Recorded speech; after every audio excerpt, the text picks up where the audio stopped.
On vous souhaite la bienvenue à ericlatour.com. 3 candidats s'affrontent dans le district numéro 9 à Saint-Jean-sur-Richelieu, Notre-Dame Auxiliatrice, NDA et Saint-Gérard, portion Est. Diane Morin, qui représente l'équipe avec Bachan. Joanne Gosselin, première expérience, qui se présente avec l'équipe Alain Laplante. Mais d'abord, il est conseiller sortant et candidat nouveau. Et cette fois, il se présente sous la bannière de l'équipe Fecteau, et j'ai nommé Yvan Berthelot.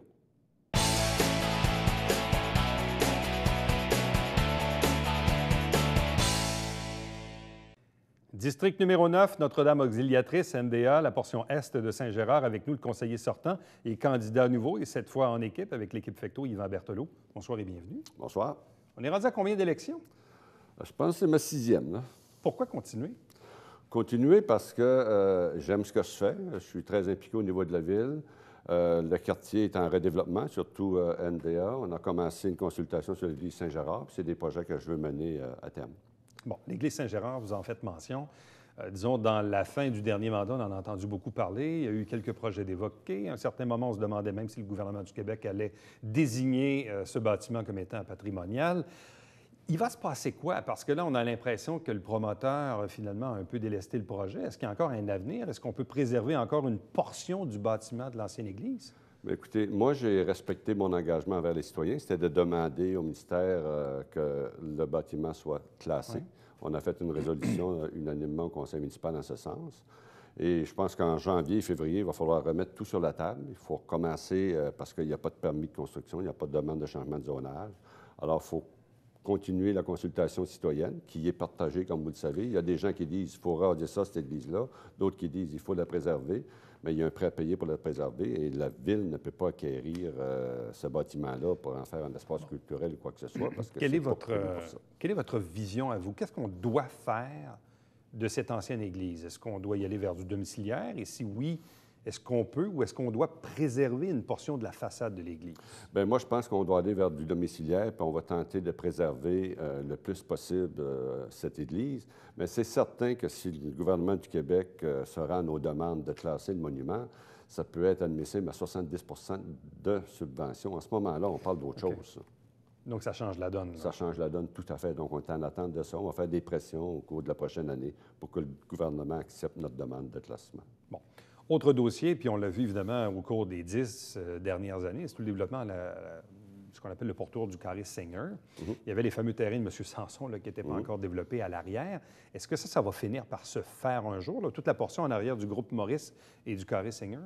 Je suis obligé de dire que M. Sanson n'est pas chanceux dans sa démarche de construction. Il y a eu un dilemme juridique il y a quelques années, ça retardait le projet de 3 ans.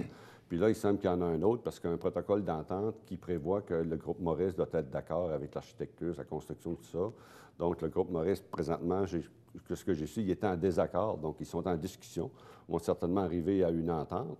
Mais pendant ce temps-là, ça pousse à côté. Là, ça pousse parce que le secteur BMR, on sait que c'est une question de temps que ça se redéveloppe. Donc, tout ça, c'est tout un îlot, si je peux dire, qui est en redéveloppement, qui va se faire prochainement. Nous, au niveau urbanistique, c'est prêt. On sait que la rue Labrèche, on veut qu'elle continue, que ce soit une rue qui se voit de la Cité des Tours jusqu'au 145 La Tour. Donc, c'est ça qu'on veut faire, puis aménager pour les personnes âgées, bien sûr. Bon, parce qu'effectivement, ce secteur-là va avoir besoin d'amour plus tôt que tard. On sait que les gens qui possèdent le groupe Yves Gagnon, qui possèdent le BMR sur Saint-Joseph, projettent d'ouvrir un autre BMR, mais plus dans le sud de la ville, dans le secteur Saint-Eugène. Il y a le projet Évol, où même des gens ont déjà commencé à acheter ou des promesses d'achat.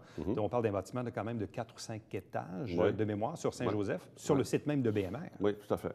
Donc, non, c'est tout ça va se faire bientôt. Ah, ça va se faire prochainement. Je présume que si les citoyens me prêtent vie, je veux dire ça comme ça, c'est des discussions qu'on va commencer dès novembre, même décembre, là, vraiment, pour garder l'avenir de ce secteur-là. Bon, mais dans le cas de la continuité de la rue là, qui longe les Halles Saint-Jean, où il y a le bingo, puis il y a d'autres types de commerces là, qui sont là-dedans, je me rappelle de mémoire, mais aujourd'hui, c'est un bâtiment qui appartient à un privé. Donc, tant que le propriétaire des lieux n'est pas prêt à ouvrir son jeu, il ne peut pas faire grand-chose. Exactement. C'est le privé qui doit intervenir, mais ce que j'en sais aujourd'hui, c'est que le privé est là.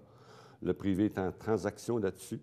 Donc, c'est une question de temps, de court terme même, que ça se finalise. Et que ce bâtiment-là soit rasé au grand complet au profit de la continuité de la rue? Bien, possiblement, oui. On n'est pas maître du temps. Et avec une construction domiciliaire à ce moment-là?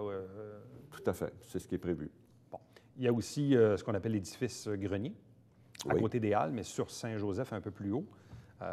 On est rendu à quelle étape là-dedans?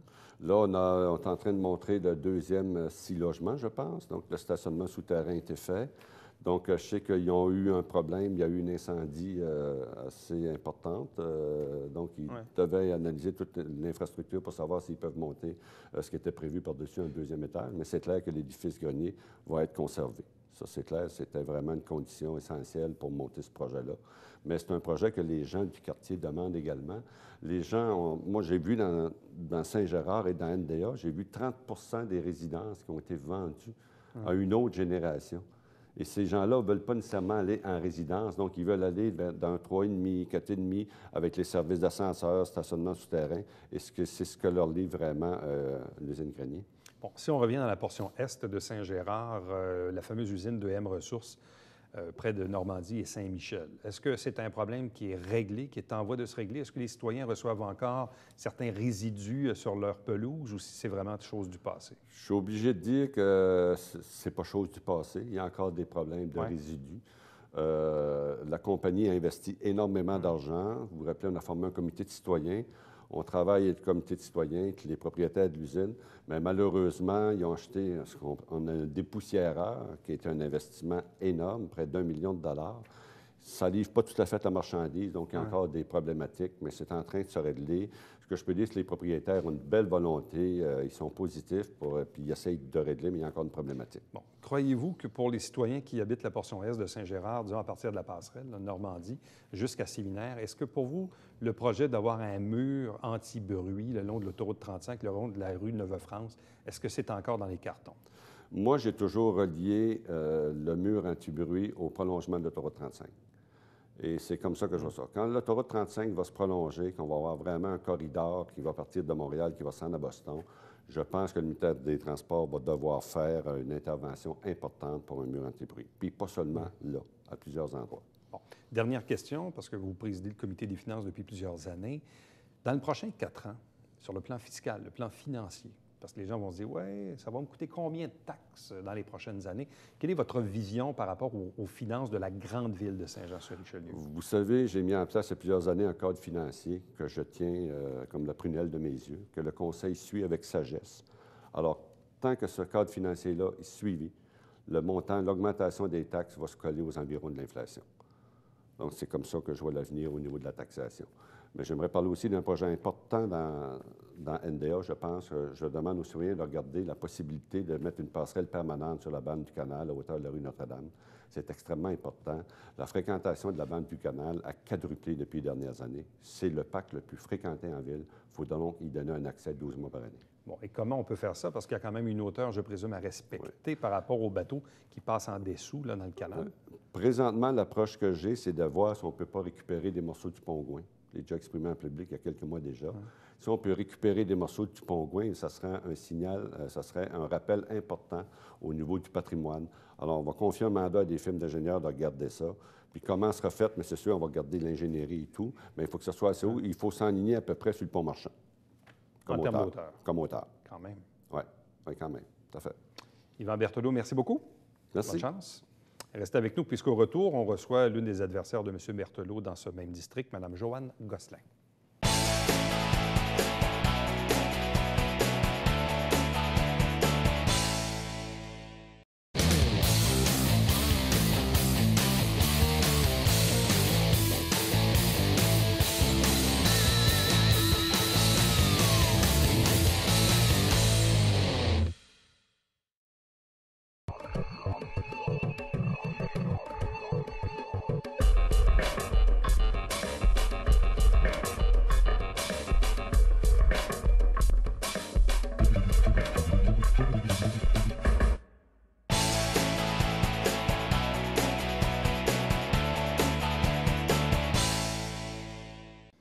Toujours dans le district NDA Saint-Gérard-Est, district numéro 9. Elle est candidate pour l'équipe Alain Laplante. Elle s'appelle Joanne Gosselin.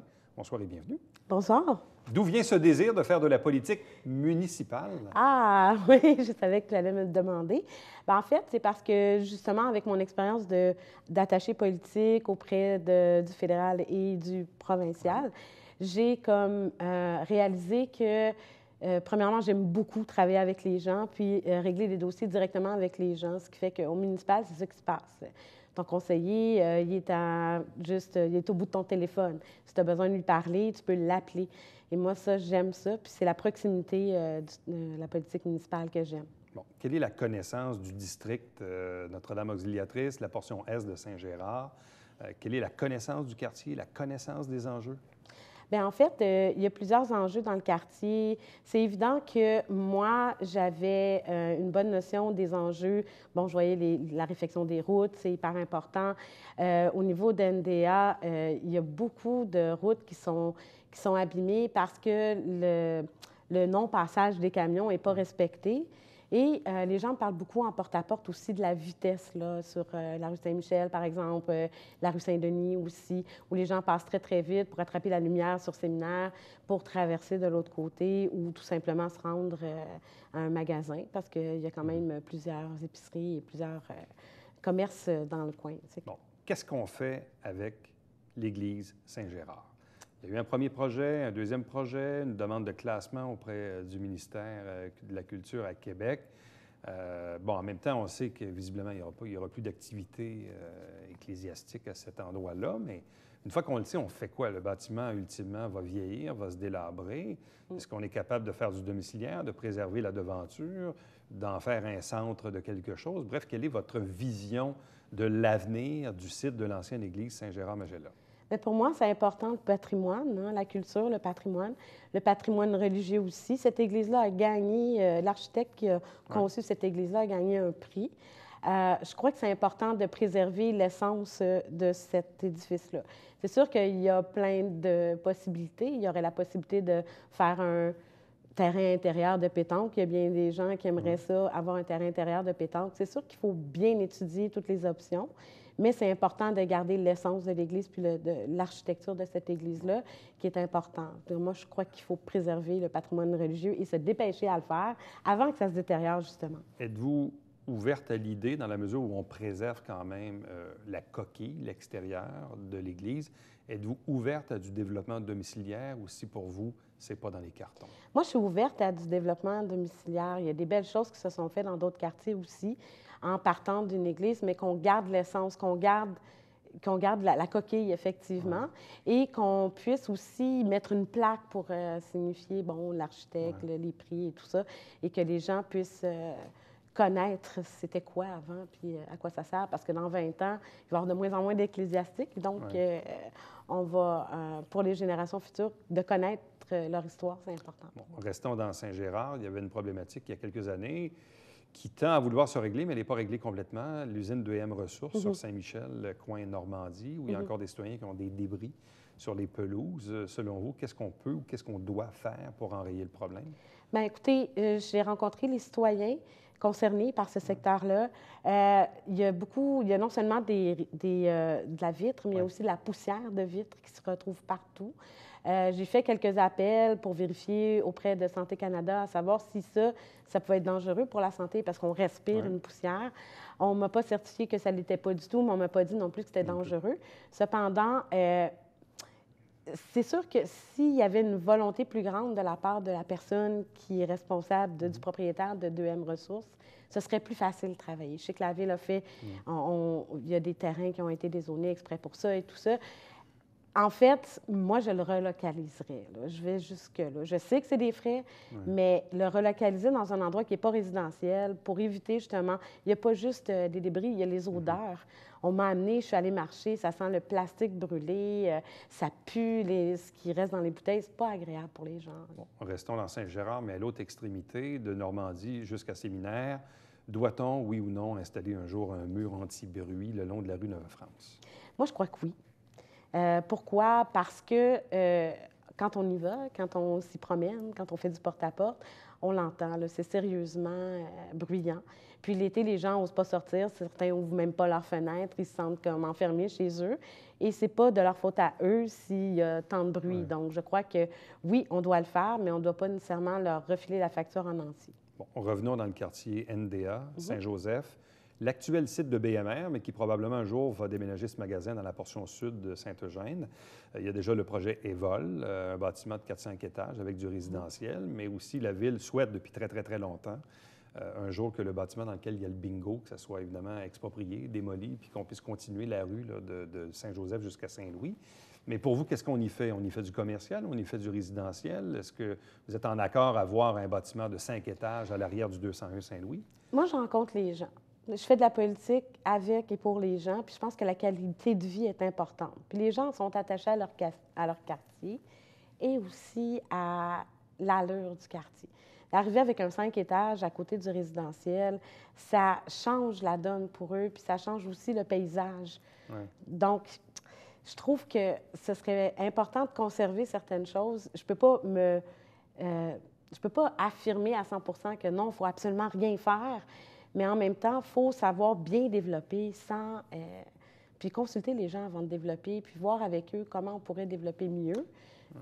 Pour qu'ils puissent avoir aussi leur voix au chapitre. Bon, terminant, est-ce que vous êtes satisfaite de l'accès à la bande du canal via la rue Notre-Dame? On sait qu'il y a une passerelle, mais qui est là que quelques mois par année, évidemment durant l'hiver, mais pas l'été. Est-ce que pour vous, il y a moyen de faire autre chose? Il y aurait moyen de faire autre chose. Vous le savez sûrement, je fais beaucoup de vélo. Je suis une personne qui voyage souvent en vélo. Et ça, c'est vrai que ce serait important d'avoir une passerelle à l'année.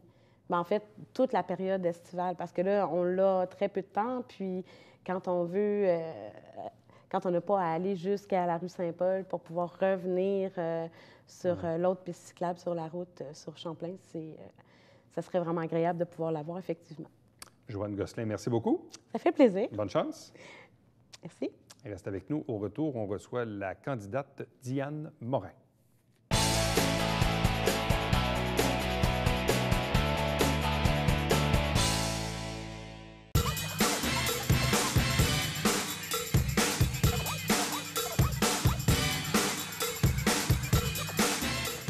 Dimanche, 9h30, Télé-Bingo, on vous attend.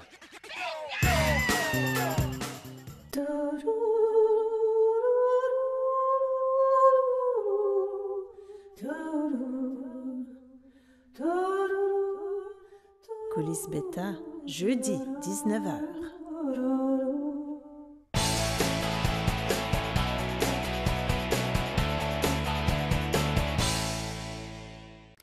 Elle se présente comme candidate au poste de conseillère dans le district numéro 9, NDA et une portion est de Saint-Gérard, avec Bachand, parce que c'est ça le nom de l'équipe. Elle est avec nous, Mme Diane Morin. Bonsoir et bienvenue. Bonsoir, merci. D'où vient ce désir de faire de la politique municipale? Étant résidente à Saint-Jean-sur-Richelieu depuis une bonne quinzaine d'années, malheureusement, il ne me semble pas que ça bouge autant que j'aurais aimé que ça bouge. Et de là, quand on entend parler de M. Bachand, on voit que c'est quelqu'un qui bouge beaucoup, qui a beaucoup d'expérience. Donc, ça m'a tenté de voir s'il n'y avait pas quelque chose à faire dans un premier temps en ce qui me concerne auprès de tous ces beaux gens-là. De plus, la détermination que j'ai, ma volonté de toujours aller de l'avant et de bien servir, ça a contribué grandement à me faire prendre la décision de, oui, faire un plongeon et pourquoi pas, peut-être bien m'asseoir dans le fauteuil de conseiller auprès de M. Bachand, si Dieu le veut. Et l'électorat, bien sûr. Expliquez-nous un peu votre profil personnel et professionnel pour que les gens vous connaissent un peu mieux. Bien, mon profil personnel, Diane Morin, 64 ans, depuis le 4 septembre, une personne très déterminée qui sait ce qu'elle veut, qui œuvre auprès des jeunes depuis bientôt plus de 7 ans au Collège Villa-Maria de Montréal. Lorsqu'on regarde, le titre que je porte, c'est adjointe, mais c'est loin d'être ça. C'est maman, c'est psychologue, c'est psychiatre, de tous ces beaux jeunes-là qui sont âgés au fait de 11 ans, aller jusqu'à 17 ans et demi, 18 ans. Garçons et filles, donc j'en entends autant comme autant. Et ce qui me fait plaisir à travers de ce cheminement-là, c'est de voir qu'auprès des jeunes, je réussis bien. Alors ça me donne confiance. Avant ça, bien, il y a eu évidemment l'adjointe à la direction de Maître Saunier, qui était à l'Association du barreau canadien. Quelques expériences dans le transport qui ont fait que j'ai rencontré l'homme de ma vie. Et puis, avant ça, des études en gestion financière informatisée. Donc, c'est pas mal ça. Bon, expliquez-nous un peu, pour vous, les principaux enjeux dans le district NDA Saint-Gérard-Est. Bien, pour ma part, les principaux enjeux, je vois que les jeunes, lorsque je m'y promène, ne semblent pas être encadrés comme ils le devraient. Je ne mettrai pas en doute que fort probablement, il y a déjà eu quelques tentatives et quelques dossiers d'ouvert, probablement. La question que je me pose, c'est est-ce que ces dossiers-là se teignent toujours? Peut-être pas, peut-être bien. Ça serait un coup élu d'y jeter un coup d'œil. Mais malheureusement, j'aimerais faire un peu plus que ça pour les jeunes. J'aimerais ça m'occuper d'eux, de voir dans des bâtisses qui se veulent actuellement désaffectées. Est-ce qu'elles ont été achetées? Est-ce qu'elles sont toujours désaffectées? Est-ce qu'il y a possibilité de créer des centres culturels pour ces jeunes-là? Est-ce qu'il y a moyen aussi, d'autre part, de faire quelque chose pour nos aînés? Peut-être que ce serait d'une belle possibilité. Comment voyez-vous le développement futur du site de l'ancienne église Saint-Gérard? Parce que la rue Faneuf, la rue Lebeau, la rue Dorchester, il y a une église. La Ville a demandé à ce que ça soit classé, mais ce n'est pas fait encore. Il y a eu même deux projets de préserver une portion de la devanture. Le premier projet avait été rejeté par les citoyens. Bref, quelle est votre vision de développement de ce site-là? Bien, la vision de ce site-là, dans un premier temps, je créerai, lorsque je serai en place, un comité qui verra à étudier les faisabilités pour un centre culturel et un centre communautaire pour ces jeunes-là. Ça, c'est en partant. Dans l'ancienne église Saint-Gérard? Dans l'ancienne église Saint-Gérard, définitivement. Ce serait un site intéressant pour y créer un milieu pour les jeunes, les entraîner à fréquenter un endroit plutôt que de les voir traîner un peu partout dans les rues. Et je pense sincèrement qu'il y aurait possibilité de faire beaucoup pour ces jeunes-là, donc, qui actuellement semblent une vocation jeunesse qu'une vocation dite domiciliaire, là. Oui. Donc, pour vous, pas de maison là. Pas pour le moment. Il faudrait que je me penche plus sur le dossier. Mais actuellement, ce qui m'intéresse de cette bâtisse-là, c'est d'en faire un centre communautaire. Comment voyez-vous l'avenir du secteur, disons, des rues Saint-Joseph et Saint-Louis, où il y a l'actuel bingo, où on sait que la Ville, depuis longtemps, veut prolonger la rue de bord en bord, mais il y a aussi le BMR qui, éventuellement, va peut-être déménager dans la portion Saint-Eugène, où il y a un projet domiciliaire de 5 étages. Est-ce que, pour vous, c'est la vocation future de ce secteur-là, du quartier NDA? Si j'étais élue, je serais bien informée au niveau de ce dossier-là. N'étant pas élue, je dois vous dire que, bien qu'il soit excessivement intéressant, je ne me suis pas penchée sur cette question-là. Vous me permettrez donc de ne pas y répondre. Bon. Quels sont pour vous, mis à part, vous parlez des jeunes, vous parlez des personnes aînées, Saint-Gérard, évidemment, et NDA, deux secteurs, bon, il y a un secteur plus vieux, un secteur peut-être un peu plus jeune. Bref, quels sont, selon vous, les autres enjeux que les gens vous parlent quand vous les rencontrez? Ah, définitivement, faire quelque chose pour de créer de la modernité, des sens uniques qui les rendent malades. Ils veulent avoir des sens uniques bien placés, emmener de la fluctuation, de la circulation, emmener plus de monde vers les commerçants. C'est quelque chose qui tient énormément. On m'en parle.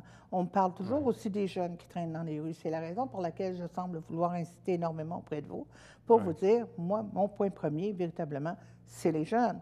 Et vous avez vu dans mes engagements aussi que je disais que je voulais rendre ça plus beau, mettre des petites lumières à énergie solaire et tout dans les arbres. Mais ça, pour moi, c'est un troisième dossier. Ce n'est pas celui qui prime. Moi, ce qui prime, c'est véritablement nos aînés et les jeunes. Ça, c'est quelque chose, une question primordiale. Est-ce que pour vous, l'accès à la bande du canal via la rue Notre-Dame, est-ce qu'il y a quelque chose à faire? Est-ce qu'il y a un projet qu'on pourrait faire? Il y a sûrement quelque chose qui pourrait se faire. Mais encore là, faudrait-il se pencher sur un dossier et l'étudier comme il le faut pour fournir des réponses intelligentes? Oui. Bon. Vous savez, un siège non élu versus un siège d'élu, on est beaucoup mieux renseigné sur la question quand on est élu. Vous me réinviterez quand je le serai. Bon, vous avez parlé en introduction de Claude Bachand, l'ex-député fédéral qui se présente à nouveau à la mairie. Tout à fait. Donc, quelle est votre connaissance de l'homme? Pourquoi adhérer à... Pourquoi Claude Bachand? Parce que Claude Bachand, pour moi, représente un idéal d'homme politique. Claude Bachand est un homme d'une intégrité qui a fait énormément. Il a été 18 ans au gouvernement fédéral et pour ma part, lorsque j'entends parler de lui, c'est un homme qui est adulé de tous. Il est très aimé, il est très apprécié, il est très connaissant et pour l'avoir accompagné dans différents événements et pour avoir été accompagné de lui dans d'autres événements, je me rends compte que les gens lui font une confiance aveugle. C'est un homme qui est très solide, très articulé, il sait très bien de quoi il parle et pour ça, il m'inspire confiance. Pour lui, j'ai la plus grande admiration. Et c'est probablement une des raisons principales qui fait qu'aujourd'hui, j'arbore avec fierté les couleurs d'Avec Bachand. Madame Morin, merci beaucoup. Merci. On vous souhaite la meilleure des chances. Merci beaucoup, monsieur. Restez avec nous au retour. Dans cette émission, on vous présente le Babillard quotidien.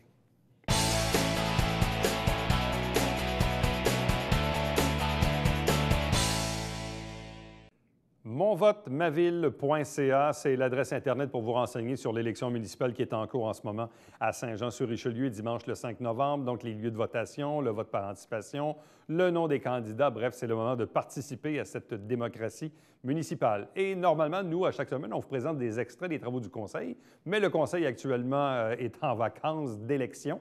Donc, on est en pause, si bien que le prochain Conseil est prévu pour lundi, le 21 novembre, avec le nouveau Conseil après la sermentation. Et là, l'émission va reprendre son cours. Chaque dimanche matin à 9h30 en direct, c'est le Télébingo avec 4 000 $ en prix cette saison. Carte pleine qui est rehaussée à 2 500 $. 30 dépositaires pour acheter vos livrets, pour avoir la liste, tvhr9.com. Pour me joindre par courriel, plus rapide et plus facile, Éric Latour en un mot à commercial, tvhr9.com. À demain. Bye-bye.